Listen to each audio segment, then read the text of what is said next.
Hello everyone, welcome back to AI जो navigators podcast. मैं हूं आपकी होस्ट महानूर चौधरी और आज हम एक बहुत ही इम्पॉर्टेंट टॉपिक पर बात करने जा रहे हैं।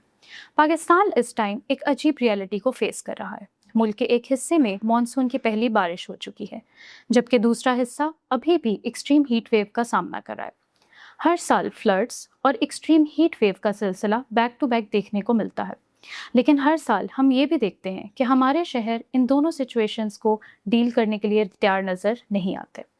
तो सवाल ये उठता है, क्या वाकई में हमारे शहर इन क्लाइमेट शॉक्स को सरवाइव करने के लिए डिज़ाइन किए गए हैं, या फिर हम हर सीज़न सिर्फ किस्मत के सहारे निकाल रहे हैं? इस टॉपिक पर मज़ीद बात करने के लिए आज हमारे साथ मौजूद हैं doctor Zainab Naeem. Doctor Zainab sustainable development policy institute में as an associate research fellow काम कर रही हैं। इसके अलावा वो Punjab climate change implementation committee की मेंबर भी हैं और COP28, COP29 और COP30 में पाकिस्तान को रिप्रेजेंट कर चुकी हैं। उनके एक्सपर्टीज में क्लाइमेट पॉलिसी, वाटर सस्टेनेबिलिटी और सर्कुलर इकोनॉमी शामिल हैं। So without any further delay, let's start this conversation. अस्सलाम वालेकुम मैम। वालेकुम अस्सलाम। कैसी हैं मैम आप? अल्लाह का शुक्र। Thank you so much. सबसे पहले आपने हमें जो है वो आज ज्वाइन किया। It's an absolute honour to have you with us today here. So monsoon season से स्टार्ट करते हैं। इस साल एनडीएमए ने वार्निंग दी है कि पिछले साल के कंपैरेटिवली इस साल का जो मॉनसून है वो 22 से 26% ज़्यादा इंटेंस होगा, और उसकी एक रीज़न ये भी है कि हमारे जो ग्लेशियर्स हैं वो रैपिड रेट पर मेल्ट कर रहे हैं। सो इन सिंपल वर्ड्स हम आपसे जानना चाहते हैं कि ऐसा क्यों होता है कि इंटेंस समर जो है वो उस साल के मॉनसून को भी मज़ीद डेंजरस बना देते हैं?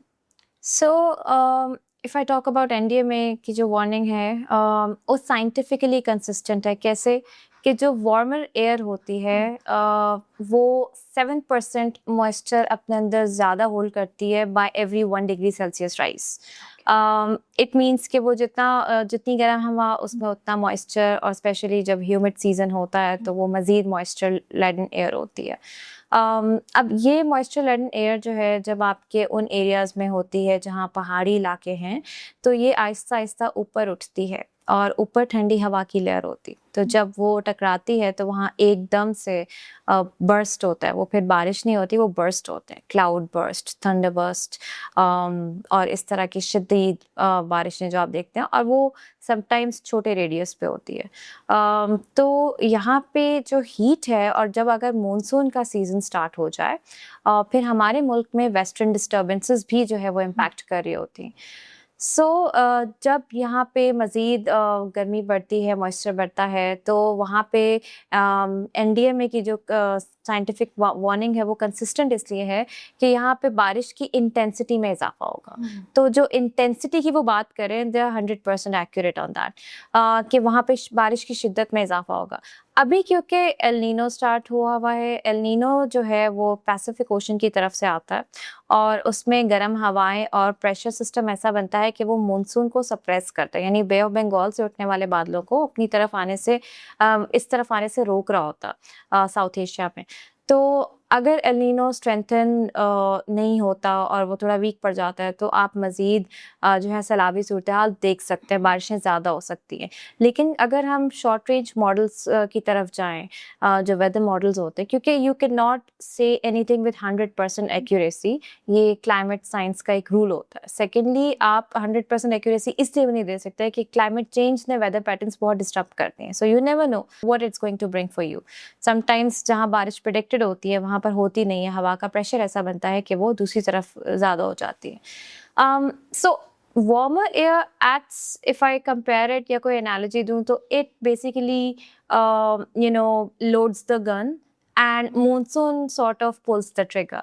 सो अभी जो मानसून आई हुई है, अब गर्म हवा है, तो जहाँ पे भी ऐसा मामला बनता है कि बादल बन जाते हैं, वहाँ पे आप एक्सपेक्ट करें कि बारिश की शिद्दत ज़्यादा होगी। ख़ास तौर पे पहाड़ी इलाकों में ये चांसेस ज़्यादा होते हैं, बट ऐसा नहीं है कि आपके साउथ में कम होंगे, क्योंकि अरेबियन सी से भी मॉइस्चर लेडन एयर जो है वो राइज करती है।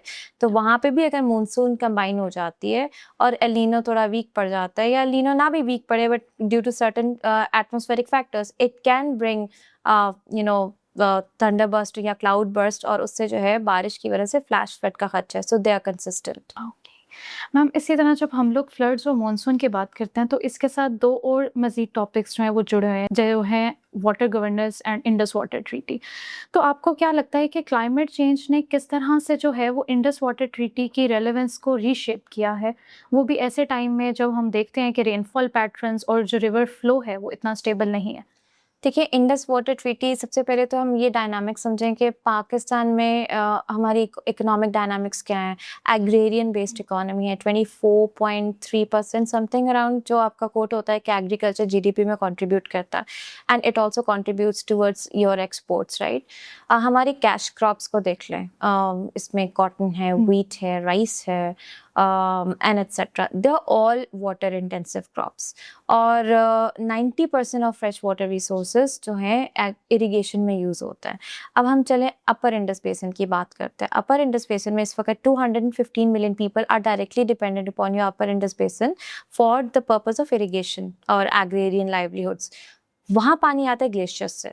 अब ग्लेशियर्स जिस हिसाब से मेल्ट होते जा रहे हैं, हमारी storage capacity, strategic storage capacity उतनी नहीं है, एंड प्लस हमारी water governance is not up to the mark. Misgovernance की वजह से we are losing this potential. Second source of irrigation है आपका रोदकोई या सैलाबा या हिल टॉरेंट, जो पहाड़ों से सैलाबी पानी आता है। उसका भी 10 BCM water is wasted in your seas because we do not have the right kind of storage channels, check dams हमने उस तरह से नहीं बनाए। तो वो इंडिजिनस कम्युनिटीज़ जो साल से उनका कस्टमरी नॉलेज है, वहाँ पे वो प्रैक्टिस करते हैं इरिगेशन को, वो भी इम्पैक्ट हो रहे हैं क्योंकि हमारा कोई पॉलिसी डॉक्यूमेंट हिल टॉरेंट बेस्ड इरिगेशन को एक्नॉलेज ही नहीं करता फिलहाल, and the customary knowledge is also missing. अब बात आती है इंडस वाटर ट्रीटी की। ज़ाहिर है वेस्टर्न रिवर्स को पे पाकिस्तान का राइट है, ईस्टर्न रिवर्स पे इंडिया का राइट है। जब ये ट्रीटी बनी थी उस वक्त जियो पोलिटिकल डायनामिक्स तो देखे गए थे, but climate science was not very common in our region. So climate science को देखा ही नहीं गया कि अगर शदीद गर्मी की वजह से आपके दरिया सूखते हैं, कहत साली होती है, बारिशें नहीं होती, तो पानी का बहाव जो है वो कैसे इम्पैक्ट होगा। फिर हमने वाटर अपॉर्चुनिमेंट एकॉर्ड भी किया कि सूबों को पानी डिस्ट्रीब्यूट करें, because now this is a provincial subject, सूबों को पानी की डिस्ट्रीब्यूशन। तो उस पर भी हमने क्लाइमेट डायनामिक्स नहीं देखे कि यहाँ से जो पानी अगर सूख गया दरियाओं में तो सूबों को किस तरह से डिस्ट्रीब्यूशन होगी, क्या होना चाहिए। ऑल्दो वो वक्त के साथ साथ मैनेजमेंट थोड़ी बहुत उस हिसाब से की तो है, लेकिन हमारे डॉक्यूमेंट्स में दैट इज नॉट एक्नॉलेज्ड, ठीक है। इंडस वाटर ट्रीटी में अब आपका एक एग्रेसिव नेबर है जो कह रहे हैं कि हम अपर राइपेरियन है and we are going to divert your water. So specially Chenab basin जो है उस पर बहुत ज़्यादा वो बात कर रहे हैं। अब बारिशें पहले ही नहीं हो रही, दरियाओं को पानी नहीं मिल रहा, ग्लेशियर जिस टाइम पे पिघलने चाहिए थे उस टाइम पे पिघले नहीं, और अभी एकदम से तेज से पिघल रहे हैं, और वो पानी को रोकने के लिए भी हमारे पास बंदोबस्त नहीं है।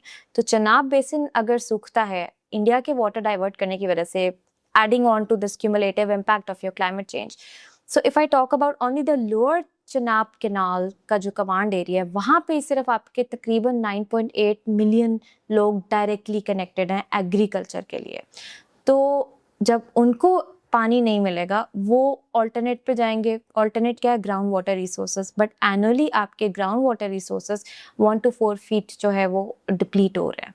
तो ग्राउंड वाटर भी नहीं मौजूद उस तरह से, वो फिर सेलाइन हो जाता है, सलिनिटी के साथ वो पानी आता है, तो आपकी एग्रीकल्चर प्रोड्यूस वहाँ इम्पैक्ट हो जाएगी।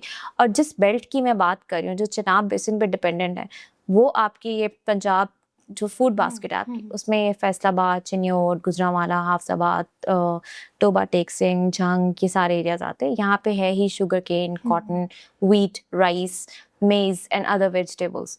सो जस्ट इमेजिन कि वहाँ पे सिर्फ इतने लोग हैं जो इम्पैक्ट हो। और अगर मैं इसमें अपर चनाब कनाल भी ऐड कर दूँ, ये आपकी लार्जेस्ट इरिगेशन कैनाल्स हैं जो कनेक्ट करती हैं दरियाओं को वहाँ पे। और फिर बलोकी एंड हेडमराला, वो वहाँ पे भी पानी रुक जाता है चनाब पे पानी ख़त्म होने से या रोक देने से, खुदा ना खास्ता। तो तकरीबन 15 से 20 मिलियन लोग हैं जो डायरेक्ट इम्पैक्ट होते हैं। So it's not just one country diverting your water, it is in addition to the climate dynamics, right? So that's why it's important that चले इंडस वाटर ट्रीटी तो एक बहुत बड़ा मसला है ही, और ये कोई फ्यूचर में नहीं हो रहा, ये हो रहा है। Last year we had a debacle on it with India. Climate change is something that you cannot ignore. Treat it like the same, with the same urgency you're treating with, you know, around जो Indus water treaty के हवाले से जो आपका diplomacy चल रही है, हम उसको एज अ थर्ड की थ्रेट देख ही नहीं रहे इस हवाले से। तो आई थिंक वहाँ पे जो मैं आपको बात बता रही हूँ ना कि एग्रीकल्चर पे जब कॉटन इम्पैक्टेड है ऑलरेडी, कॉटन के डिक्लाइन से टेक्सटाइल्स एक्सपोर्ट्स इम्पैक्ट से पाकिस्तान बात करते हैं ना एक्सपोर्ट लेड इकोनॉमी की, तो फिर एग्रीकल्चर जब तक सस्टेन नहीं होगा आपकी economy can not be export led. It's very important. Definitely. और मैम हम लोग अगर पाकिस्तान के ना मेन सिटीज़ की बात करते हैं, इस्लामाबाद, कराची, लाहौर, तो हम देखते हैं हर साल इधर भी यही इशू होता है कि फ्लड्स आते हैं या फिर हीट वेव होती है। हर साल पहले से वार्निंग भी दी जाती है, लेकिन स्टिल जो है जब डिज़ास्टर आता है तो नुकसान हमारे पास जो है वो उतना ही होता है। तो आपको क्या लगता है कि यहाँ पर क्या कहाँ पर लैक आ रहा है? हमारे पास रिसोर्सेज नहीं है, फाइनेंशियल रिसोर्सेज नहीं है, या नॉलेज में कोई कमी है, या पॉलिटिकल विल इतनी हमारी स्ट्रांग नहीं है? आई थिंक नॉलेज, अगर मैं शहरों की बात करूँ तो no, it's not the lack of knowledge, may be somehow, but उसको मैं इतना डोमिनेटिंग फैक्टर कंसिडर नहीं करती। It is the lack of technical capacities and of course the priorities that are not being set straight when we talk about climate disasters, floods हो या heat waves हो कुछ भी।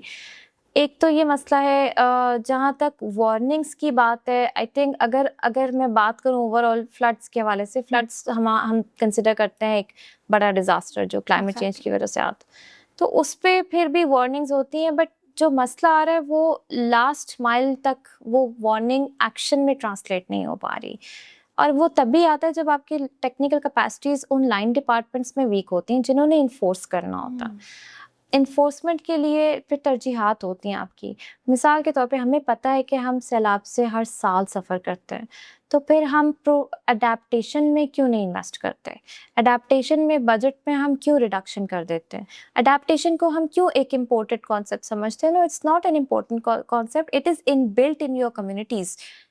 हम फिर भी उनका नॉलेज पॉलिसी में एक्नॉलेज नहीं करते, इसीलिए जो हमारी क्लाइमेट पॉलिसी या कोई भी पॉलिसी बनी हुई, they are very vague and they are devoid of your ground realities, जो evidence आपके ground से generate हो रहा है। I'm not talking about data only, I'm talking about those customs and traditional practices that your communities have been doing, keeping in view कि climate change के क्या dynamics होते हैं, वो पता है उनको, but acknowledgement नहीं है, तो हम उन चीज़ों को कोई हवाई चीज़ें समझते हैं, जो कि ऐसी बात नहीं है।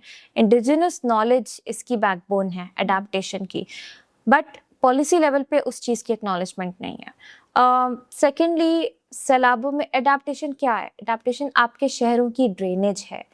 ड्रेनेज, अब एक शहर काबिल नहीं है, let's say I talk about Karachi, so 50 mm से ऊपर बारिश हो जाए पूरा शहर डूब जाता है, स्टक हो जाता है, बिल्कुल लॉक हो जाता है, आपकी पैरालाइज हो जाता है, कोई एक्टिविटी नहीं हो पाती वहाँ पे, इतना पानी होता है। मसला ये है कि जब ड्रेनेज ही अपग्रेड नहीं करेंगे हम, तो फिर हम सैलाबों को क्यों रोए?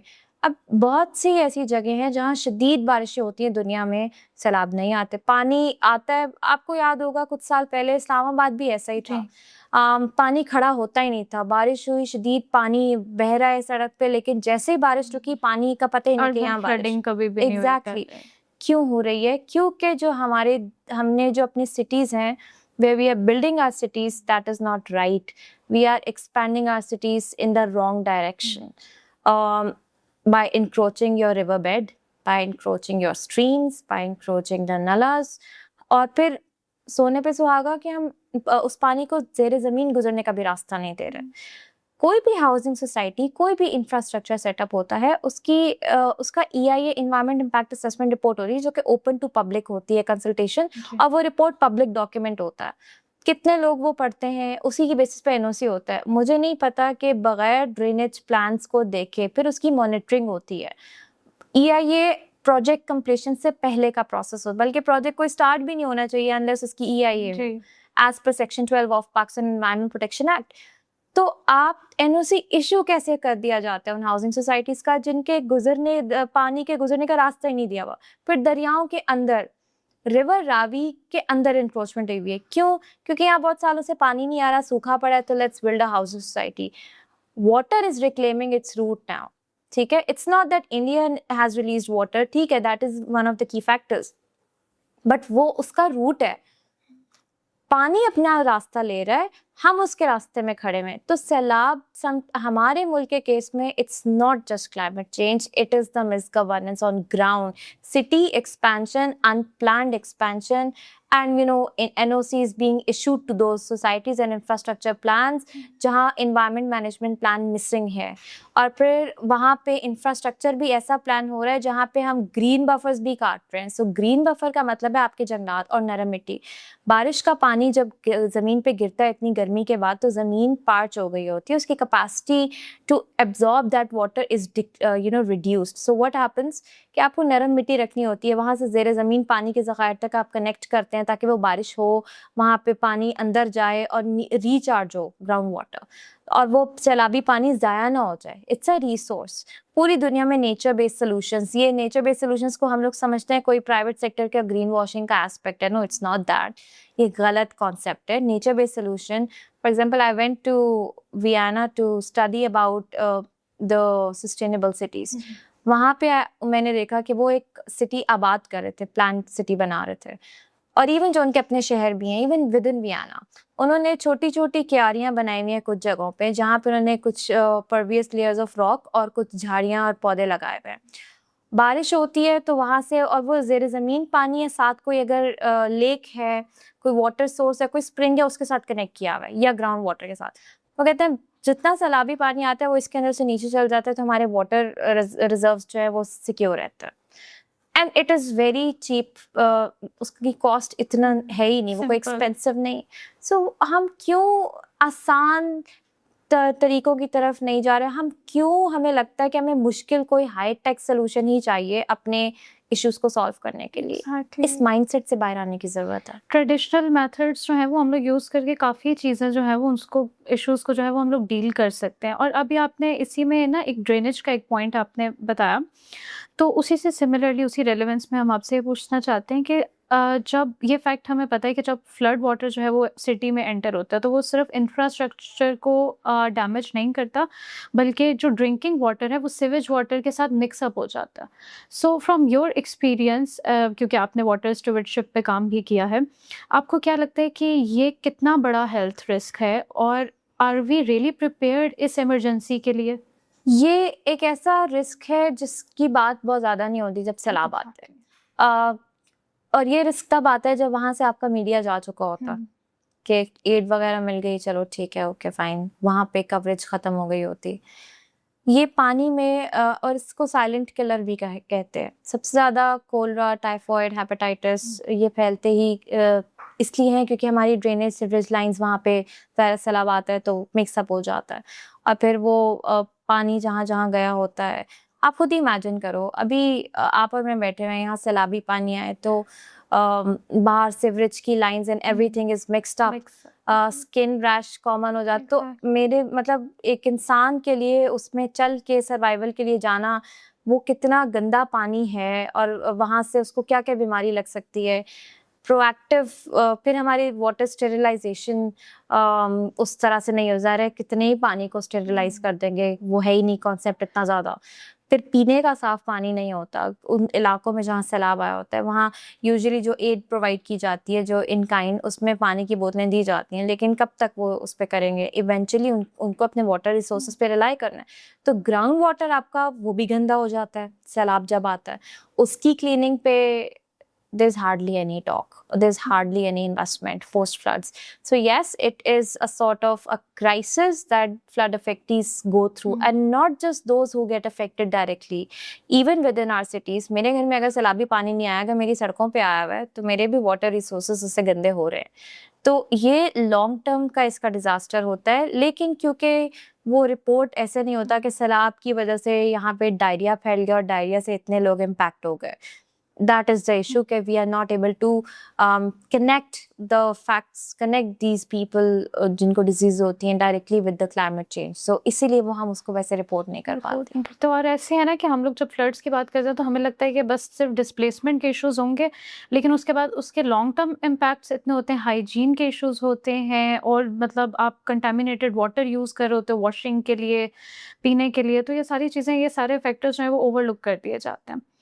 तो मैम ये तो चले हम लोगों ने फ्लड्स के बारे में बात करी, but on a flip side जब हम लोग हीट वेव्स की साथ बात करते हैं तो हम देखते हैं कि फ्लड्स को जो है ना फिर भी एक बहुत ड्रामेटिक मीडिया कवरेज दी जाती है, बट हीट वेव्स का उस तरह से बात नहीं होती।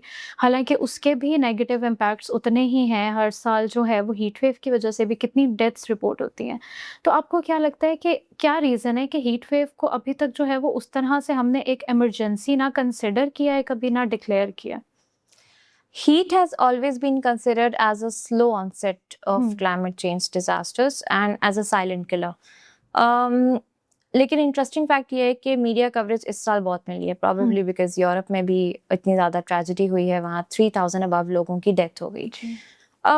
According to world health organisation की जो मल्टी ईयर असेसमेंट एक रिपोर्ट है, उसमें हीट वेव्स से ज़्यादा बंदे मरते हैं combining people dying from floods and earthquakes. और उसके बावजूद we do not treat it as an emergency case. मिसाल के तौर पे हमारे मुल्क में हीट वेव्स आए, टेम्परेचर एक साथ इतने सारे शहरों में 50 क्रॉस किया, और उसके अलावा यहाँ पे हीट इंडेक्स जो फील लाइक टेम्परेचर होता है वो उससे भी बियॉन्ड गया ड्यू टू ह्यूमिडिटी। बट हमने पब्लिक हेल्थ इमरजेंसी नहीं लगाई। क्यों? क्योंकि ज़्यादा से ज़्यादा लोग डायरिया हो गया, डिहाइड्रेशन से मर गए, हार्ट अटैक से मर गए। कोई ये नहीं कहता शदीद गर्मी में मरा बंदा, ठीक है, बट वो हार्ट अटैक को ट्रिगर किसने किया? Exactly. We need to study those factors. शदीद गर्मी में जो मजदूर बाहर काम कर रहे हैं, वो डिहाइड्रेशन उनको क्यों नहीं होगी? क्या आपके कूलिंग सेंटर्स हैं बाहर जो उनको मशरूबात और वो हाइड्रेशन के लिए नमकियात वगैरह प्रोवाइड करते हैं? उनकी टेक केयर के लिए वहाँ फुल ऑन एसीज चल रहे हैं इतनी गर्मी में, ताकि वो कुछ देर वहाँ बैठ के आराम कर सकें? It's not there. So heat action plans आपके पेपर्स पे ज़रूर मौजूद हैं, लेकिन इन्फोर्समेंट उसकी नहीं है। और अगेन उसमें कसूर हमारा यही है कि हमने स्टडी नहीं किया कि जिन लोगों ने, जिन इदारों ने इन्फोर्स करना है, उन इदारों की टेक्निकल कैपेसिटीज़ हैं कि वो रिपोर्ट करें आज इतने पेशेंट्स हीट वेव के हमारे पास यहाँ पे कूलिंग सेंटर में आए और यहाँ पे प्लान इन्फोर्स था और ये सारी एडवाइजरीज थी और इतने लोग गर्मी में काम किया। हमारे पास कोई असेसमेंट है कि पीक आवर्स में आउटडोर्स में कौन सा वर्कर काम करता है? इनफॉर्मल सेटलमेंट में कितनी आबादी है जहाँ लोड शेडिंग हो रही है? हीट वेव में जब एक हीट एक्शन प्लान इन्फोर्स होता है वहाँ लोड शेडिंग नहीं होती। सो अगर लोड शेडिंग में वहाँ हो रही है, कंजस्टेड शहरों में, आबादियों में लोग रह रहे हैं, तो कोई खुला सहन नहीं, एल नीनो स्टार्ट हो गया, हीट वेव चल रही है, वहाँ पे लोगों की तबीयतें ख़राब होती हैं, उसका ज़िम्मेदार कौन है? क्या आप उसको लिंक करोगे? नहीं। कोई कह देगा वो उसको ये मसला था, बूढ़ा था, बच्चा था, उसको ये हो गया, that's it. So long term planning है ही नहीं, हीट को कंसिडर ही नहीं करते हम।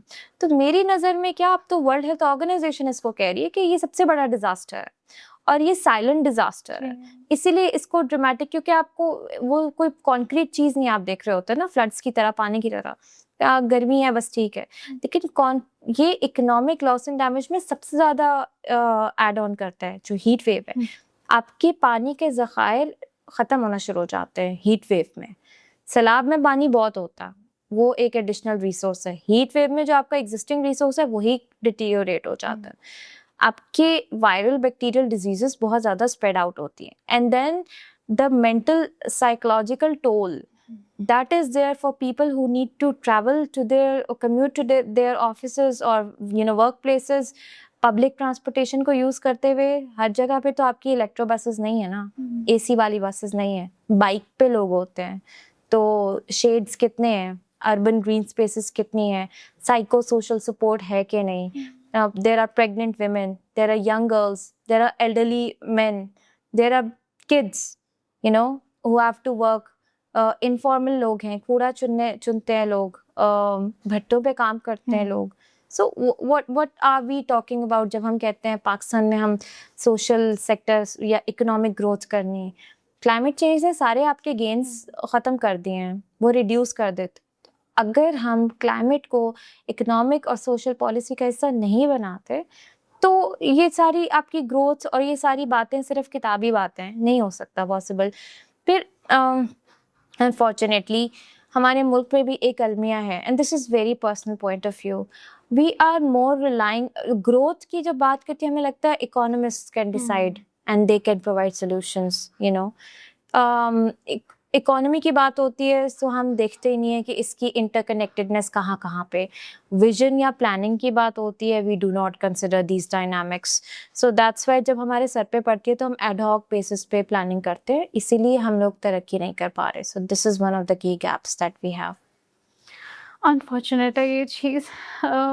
मैम, एट एआई जो नेविगेटर्स हम लोग जो है वो इसी तरह इस प्रॉब्लम को इस चैलेंज को जो है वो डील करने की कोशिश कर रहे हैं कि हम लोग एआई, जियोस्पेशियल मैपिंग और जीआईएस के थ्रू जो है वो हैज़र्ड मैपिंग और रिस्क असेसमेंट कर सकें एक डिज़ास्टर के आने से पहले ही. तो फ्रॉम योर एक्सपीरियंस आपको क्या लगता है कि पाकिस्तान का अर्ली वार्निंग सिस्टम कितना क्लोज है इस चीज़ से कि वो सिर्फ एक मीडिया रिलीज़ या प्रेस रिलीज़ का हिस्सा नहीं है, बल्कि एक फ्लड प्रोन एरिया के किसी छोटे से मोहल्ले में एक फार्मर तक भी पहुंच सकता है? Exactly, I think over the period of last few months, बल्कि पिछले 1-2 सालों से अगर मैं कंपेयर करूँ तो हमारी अर्ली वार्निंग इम्प्रूव हुई है. अर्ली वार्निंग मैसेजिंग इम्प्रूव हुई है और फोरकास्टिंग भी बेहतर हुई है. और पिछले 1 साल से रिवर फ्लो मॉडलिंग भी अच्छी हुई है, अब उस पर भी अपडेट किया जाता है. लेकिन जो लास्ट माइल डिलीवरी है वो नहीं है.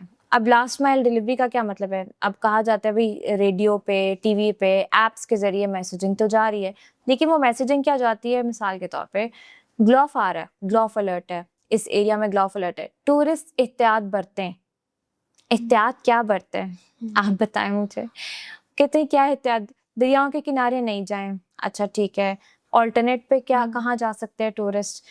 जो बिहेवियर प्लानिंग होती है ना अर्ली वार्निंग की, वो डायरेक्ट उसका हिस्सा. साइंस पॉलिसी कम्युनिकेशन अगर बिहेवियर में ट्रांसलेट नहीं हो रही तो आपकी वार्निंग्स फेल हो रही हैं. आप जितनी मर्जी वार्निंग्स देते हैं, अगर आपके टूरिस्ट अभी भी उन इलाकों में गए हुए हैं और राफ्टिंग कर रहे हैं दरियाओं में, तो it means there is a flaw कि जहाँ बिहेवियर को आप नहीं चेंज कर पा रहे. क्लाइमेट चेंज की साइंस तभी, कम्युनिकेशन तभी अच्छी होती है जब बिहेवियर में आप चेंजेस देखते हैं. तो कहाँ पे इशू आ रहा है वार्निंग्स का? वार्निंग में जब हम ऑल्टरनेट पे we are not able to connect with the people, और कुछ ऐसे एरियाज हैं, फार फ्लंग एरियाज, जहाँ पे मसाजिद में इमाम बता रहे होते हैं, ठीक है, वहाँ पे आपके पास अभी भी कुछ एरियाज हैं जहाँ पे आपके पास इंटरनेट एक्सेसिबिलिटी एक क्वेश्चन मार्क है. वहाँ पे सैलाब आते हैं, वहाँ पे तूफान आते हैं, वहाँ पे लोग जाते भी हैं और वहाँ पे चैलेंज आते, वहाँ जाके लगता ही नहीं कि पाकिस्तान ने कोई तरक्की की हुई है. कुछ ऐसे एरियाज भी है, राइट, बिकॉज देयर इंफ्रास्ट्रक्चर वहाँ पे नहीं है. वहाँ पे मॉडर्नाइजेशन का कोई कॉन्सेप्ट नहीं है.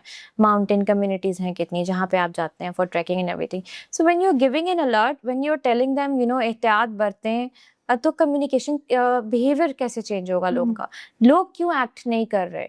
क्या ये उनके एंड पे फॉल्ट है? यानी जब तक हम इस चीज़ को परसेप्शन इंडेक्स को स्टडी नहीं करते लोगों की कि क्या मसला हो रहा है, क्या कॉन्फिडेंस नहीं है लोगों का कि जो हमें अर्ली वार्निंग दी जा रही है वो सही है या नहीं, क्या लोग आप पे ट्रस्ट नहीं कर रहे, ट्रस्ट डेफिसिट है, इस चीज़ को तो स्टडी करें ना. और उसको ख़त्म करने के लिए या उसको ओवरऑल इम्प्रूव करने के लिए लोगों के साथ बिहेवियर को, ताकि आपकी वार्निंग ट्रांसलेट हो एक्शन में, क्या करने की ज़रूरत है? मुझे नहीं लगता इस वक्त इस चीज़ पे कोई काम कर रहा है. आपके एआई जो नेविगेटर्स की भी वार्निंग्स, जाहिर है आप भी एक इंडेक्स बना रहे होंगे, आप भी करते होंगे, लेकिन अगर उसके बावजूद मैं जाऊं उसी इलाके में, मुझे एडवेंचर करना है, उस चीज़ को कैसे कम करते हैं? ये मामला बाहर डेवलप कंट्रीज में नहीं होता. आप इन्फोर्स भी करते हैं, टूरिस्ट को वहाँ जाने से रोकते भी हैं. आपके डिपार्टमेंट्स में इतनी अथॉरिटी होनी चाहिए that if they say no, they are telling no, it means tourist will not be going there. लेकिन नहीं, उस इलाके की इकोनॉमिक ग्रोथ भी टूरिज्म पे डिपेंड करती है. लेकिन आप असेसमेंट तो करें. अगर वहाँ सैलाब आया हुआ है और इतना टूरिस्ट इन्फ्लक्स उस इलाके में हो रहा है, तो आपकी इकोनॉमिक ग्रोथ होगी या इकोनॉमिक कोलैप्स होगा या सोशल कोलैप्स होगा? कल को और खौफ बढ़ेगा और उस इलाके में लोग जाना ही छोड़ देंगे. Right, so there has to be a long term planning. Adhocism से निकलें. अर्ली वार्निंग सिस्टम को इम्प्रूव करने के लिए ज़रूरत है. आपने टेक्निकली तो इम्प्रूव कर दिया, बट बिहेवियर में उसको कैसे ट्रांसलेट करना है, लास्ट माइल डिलीवरी हम उसको कहते हैं. हम कितने दफ़ा ऐसा होता है कि हमारे अपने फ़ोन्स वगैरह पे अलर्ट्स आ रहे होते हैं, बट आई थिंक मेजॉरिटी लोग जो है वो उस चीज़ को ना इग्नोर कर देते हैं. लाइक उसके ऊपर कोई अपने बिहेवियर में भी आप यही सोचते होंगे ना, वो रिस्क फैक्टर में ले लेती हूँ, चलो कोई बात नहीं, और आप वहाँ पहुँच जाती हो, ठीक है, क्योंकि वहाँ आगे कोई रोकने वाला नहीं है, वहाँ Exactly. कोई प्रोटोकॉल नहीं है। Exactly. तो इन्फोर्समेंट जब अर्ली वार्निंग सिर्फ दे देना, आवाम को बता दिए, आगे आवाम जाने वाली बात है ये कि हमने तो बता दिया, अब आगे आवाम की मर्जी है, अपने रिस्क पे जाएं। क्यों जाएं? When you have to secure lives, you need to ensure कि आपके अर्ली वार्निंग, आपके डिपार्टमेंट्स वहाँ इन्फोर्स स्ट्रिक्ट कर। रूल्स की फिर ज़रूरत है काफ़ी। कैरेट मेथड नहीं चलता तो फिर हम स्टिक मेथड पे आते हैं। ओके, सो मैम लास्टली इस मॉनसून सीजन में आप हमारी जो ऑडियंस जो इस वक्त हमें सुन रही है, ठीक है, उनको क्या मैसेज देना चाहेंगी ऑन इंडिविजुअल लेवल? लोकलाइज जो है अवेयरनेस, मैस अवेयरनेस खुद भी बिल्ड करें। आप हर चीज़ हुकूमत पे नहीं छोड़ें। कुछ आपकी जिम्मेदार शहरी होने की हैसियत से अपनी भी जिम्मेदारी है। हमारा कल्चर और रिलीजियस भी कुछ जिम्मेदारियां हैं। रिसोर्सेज को ज़ाया ना करना, आप सिर्फ अपना घर साफ रख के अगर किसी मोहल्ले में कूड़ा फेंक रहे हैं तो आप एक जिम्मेदार शहरी नहीं है, वो सफाई नहीं है।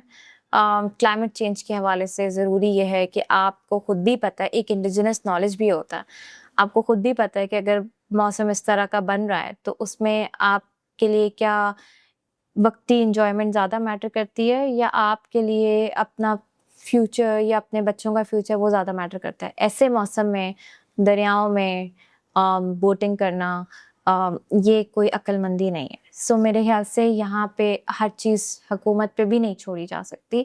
हुकूमत तभी आपके लिए बेहतरी करेगी जब आपकी तरफ से एक पुश फैक्टर होगा कि हम सपोर्ट करेंगे। और कुछ चीज़ों में हमें ऐसे भी नहीं बिहेव करना चाहिए कि बस ठीक है देखा जाएगा, या आजकल एक जनरल मामला है कि ठीक है मुल्क में हालात ऐसे ही हैं, ऐसे ही रहेंगे, कोई चेंज नहीं आएगा। मेरे ख्याल से हमें थोड़ा ऑप्टिमिज्म की तरफ आना चाहिए। थोड़ा सा हमें भी अपने for the sake of our country, if you are not able to provide back or give back to the community where you are living, don't think you will be able to provide to the community if you're thinking to go abroad. Everyone is suffering from climate change. You start doing something, giving back. आपके कचरे का मसला है, देखें कैसे solve हो सकता है। कम्युनिटी के साथ बैठ के बात करें। मस्जिदों में लोग इकट्ठे होते हैं, स्कूल्स में इकट्ठे होते हैं, यूनिवर्सिटीज़ में इकट्ठे होते हैं, आपस में आइडियाज़ डिस्कस करें कि हम किसी मसले को सॉल्व कैसे कर सकते हैं बजाय सिंपल क्रिटिक के। Criticism is good, it's your right, but other than that, what you can contribute, whether that's environment or climate change or anything, waste management, you need to have some sense of responsibility to पानी की किल्लत हुई भी और अगर आप pipe लगा के गाड़ियाँ धो रहे हैं तो you are not contributing towards climate action. यहाँ गवर्नमेंट का कसूर नहीं, यहाँ आपका एज एन इंडिविजुअल कसूर है। कुछ माइल्स का सफ़र है और आप अगर साइकिलिंग करके जा सकते हैं या आप पैदल जा सकते हैं तो आपको अलग अलग गाड़ियों में जाने की ज़रूरत नहीं, शेयर कर सकते हैं। You know, start promoting something. एक सेंस ऑफ रिस्पॉन्सिबिलिटी हमें भी होनी चाहिए। तो मेरा यही मैसेज है कि अपने तौर पे भी मोबाइल हर एक के हाथ में है, आपको सर्च करने में कोई मुश्किल नहीं होनी चाहिए। सो इस पे हर वार्निंग्स मौजूद हैं। नहीं भी है मोबाइल, एक दूसरे से डिस्कशन करके आप बहुत कुछ कर सकते हैं। सो discuss ideas rather than simple gossips. I must say कि this was such a like good message, और यही बात है कि चेंज जो है वो लाने के लिए मतलब हर लेवल पे ही काम करने की ज़रूरत है, चाहे वो इंडिविजुअल हो या गवर्नमेंट लेवल हो। मैम इसके बाद हमारा एक रैपिड फायर सेगमेंट है, उसमें मैं आपको कुछ स्टेटमेंट्स दूंगी, आप उसमें येस नो या एग्री और डिसएग्री के लिए वो कर सकती हैं। So are you ready for that? So first statement is Pakistani cities are ready for this year's monsoon? No. Are heat waves bigger threat than floods? Yes. AI-driven flood prediction will save more lives than new infrastructure in the next 5 years. Partially, yes. Okay.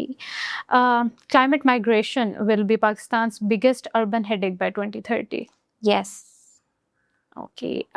And one word, the most underrated climate solution for Pakistani cities right now. Sorry, I'll give you two.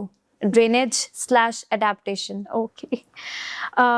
This was it. Ma'am, thank you so much for joining us today. और आपके साथ इतनी अच्छी conversation रही और आपने इतने कुछ इस तरह के points share किए हैं जो like personally भी I feel कि बहुत कम जिनके बारे में बात होती है और हमेशा उन चीज़ों को जो है वो ओवरलुक कर दिया जाता है। आपने जिस तरह से सारा एनफोर्समेंट का और लाइक ऑर्गेनाइजेशंस का, इंस्टीट्यूट्स के रोल्स और रिस्पॉन्सिबिलिटीज़ के बारे में बताया। So thank you so much, आपने इतना अच्छा नॉलेज हमारे साथ शेयर किया। So it was a really great conversation.